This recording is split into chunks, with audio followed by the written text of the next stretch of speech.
Tara and Andy's film reviews on OurGamers.co.uk. Hi everyone, welcome to another film review. It is me, Tara Malik, and of course, the one and only... me, Andy Bones.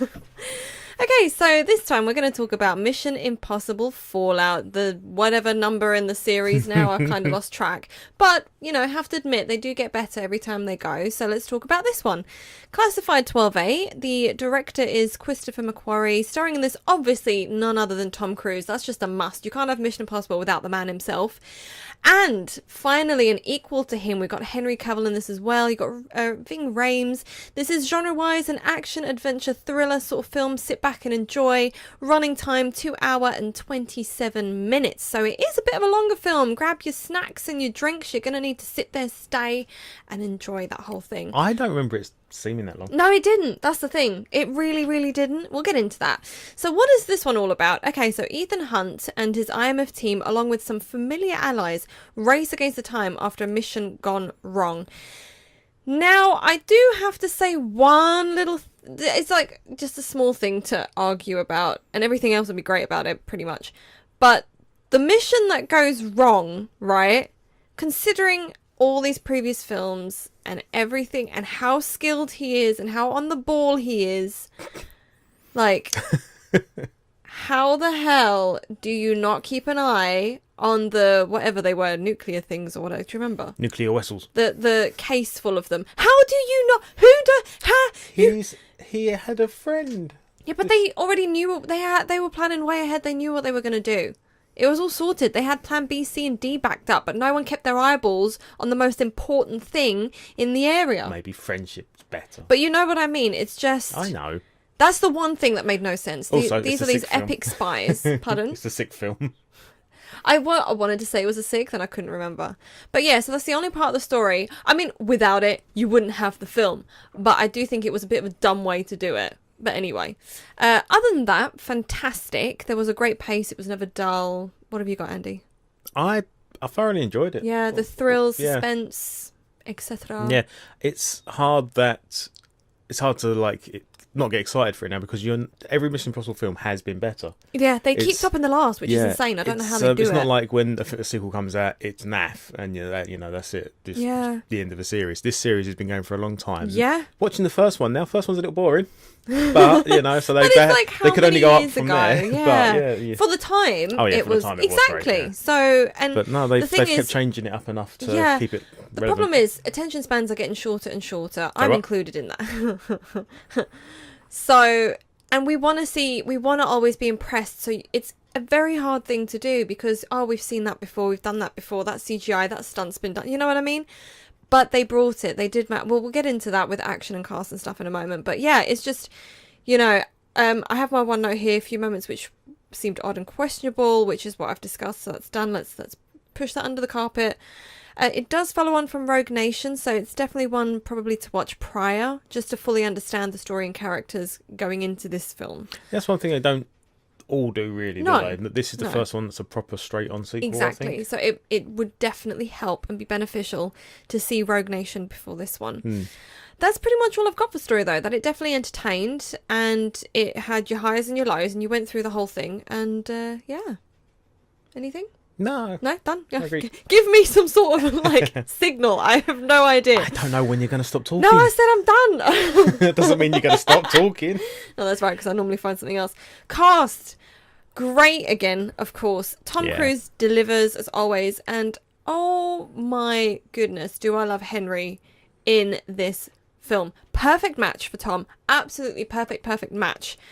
So that whole dynamic, I mean, as soon as I found out in the trailer that Henry Cavill was actually in this film with Tom, I was like, this is going to be Did you recognise him at first? Yeah, I was like, Superman! Did you See, not? the thing was, I knew the Superman film, the whole... I guess I pay a lot more attention. The whole moustache, beard, CGI thing. I knew the whole moustache That was CGI crazy. Thing. Yeah, I didn't know that. The thing is, I knew that. So I was expecting to see him in this as the moustache. When I saw him, I completely forgot it was him. Oh, God. Yeah, I blanked on the fact that it was him. I was like, it's so good, though, isn't it? You needed... But in the trailer, I forgot it was him. By the time the film came around, I remembered. Who's that guy? So that's all I have for cast. Just that I really enjoyed who they had in here, who they brought back from previous ones. Exactly, yeah. And just uncovering more of the story from all of this, like, you know, that you didn't really know before. I'm glad Simon Pegg's still in it. He's a nice sort of comedic sort of character for all the seriousness going on. So it helps. Definitely. Action, just brilliant. Great amount, great stunts. That's where I say they've brought it and why it's so hard to top the last one. They've done stunts in this that you haven't seen before. They've got a freaking helicopter chase, which was insane. And you can just imagine what the heart rates were like on that day when that was being filmed. So I never made a note about anything being too far-fetched. No, which is good for me. The Mission Impossible series seem to do that. I think I don't think of anything stupidly far-fetched. The only thing, again, I guess a really small grit. No, not so much grit. It's just there's a point, and there's only so much a human body can take. And I know Tom is supposed to be invincible, but let's be realistic. He is not an android. He's like a human being. Okay. So I don't know about that because apparently, a lot of injuries. Yeah. And still had a massive fight after that. But the actor playing him broke his leg during filming, got up and carried on the scene. I knew that was coming. I knew that was coming. I was like, oh! And apparently he was out for like how many months or whatever. And he was advised by the doctors to not overdo anything. And he ignored it, obviously, being Tom. And he was running on set again before you knew it. Like, he pushed himself to do that. So it was, you could really appreciate the action scenes in this because you can only imagine what the man was going through and how much it still must have hurt because he wasn't fully healed. But I know, he does his own stunts. It is insane. But what I'm saying is just that one scene, I was like, he would be unconscious and pretty much dead right now. And probably torn apart. It sometime. But for some reason, he's still going, and the fight scene is like 15 minutes long, and he's still going, and he has the energy. Yeah, thank you very much. Thank you. So, but apart from all of that, I'm still very satisfied. I like the new ways of the action that it's done, and the build-up. Again, they do that somehow. They give you such a great action scene. You think, wow, that was awesome! And then you have some story, and then you have another action scene that topped the last action scene. So you're like, oh, okay, this is going to be a good one. So that's why I don't really mind the Mission Impossible films so much. You know, sometimes when you hear a lot of sequels come out, you're like, they really should stop. They should have stopped 3 sequels ago. But this one, it's like, nah, this is going to be good. Bring on the next one. Just Tom has to be really careful now. He's not a spring chicken anymore, and he's damaged himself quite a bit. Like, he is human. He needs to remember that. So, you know, we can't have anything go majorly wrong if they do another one. Doctors be like, bedbound, strap him in, he can't go anywhere. So he'll still find a way. He will find a way. Okay, soundtrack, real good again and enjoyable. You got that distinctive, well-known theme tune. I love it. But yeah, just overall, I really enjoyed the music throughout as well. Worked really well with all the action and everything. So yeah, I never made any notes, but that's normally a good thing, relatively. Yeah, if you notice that something's not in sync, you'll be like, oh, what was that? Something doesn't match well. Yeah. You know. Like, why did they do that? If it does match well, you probably won't make a note of it. Not normally, no. I mean, I literally only have the one note saying real good again and enjoyable, so that's it. Locations has to be mentioned because it never disappoints. You literally go on a world trip when you watch any of these films, and again, they take you to new places.